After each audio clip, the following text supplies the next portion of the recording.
Removal of factory steel bumper. Step 1. Begin by removing the front plastic D-ring guards. Using a screwdriver or push-pin remover, remove the 2 pins on the bottom and 2 near the top of the D-ring mount. Pull the top halfway from the Bronco and set to the side. Repeat for the other side. Step 2. Use a 15mm socket to loosen the 3 bolts on each side. Note, when you do this, the bumper can become free from the vehicle and can fall. Ensure you have another person holding it or secure the bumper to prevent falling and injury. Step 3. Once all bolts are loose, remove the plug for the fog lights and front sensors if equipped. This is located at the back end of the grille on the driver's side. Step 4. Once unplugged, remove all 6 bumper bolts and D-ring mounts. Set the bumper face down off to the side. Step 5.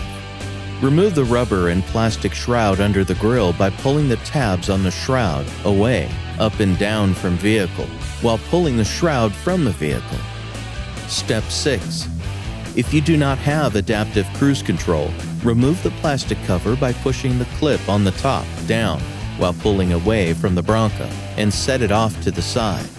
Note, if you have adaptive cruise control, you will need to relocate the module using our ABBR-01 Adaptive Cruise Control Relocation Bracket to retain the functionality. Step 7.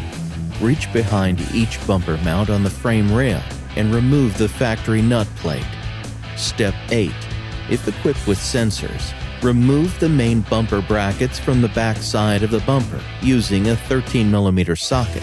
Remove the 4 hex head bolts. Step 9.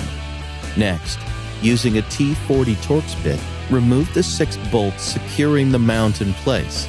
Once removed, gently separate the mount from the bumper and set it off to the side. Step 10. To remove the sensors, spread the 2 tabs on the sensor bezel and gently pull up on the sensor. Make sure that the rubber ring around the sensor head remains on the sensor. Step 11. To remove the wire harness, use a flathead screwdriver or pin puller. Remove all of the retaining clips securing the harness to the bumper. Step 12. Finally, gently squeeze the same 2 tabs on the sensor bezel and push the back side of the sensor to remove the bezel. Continue the same steps on the remaining sensors.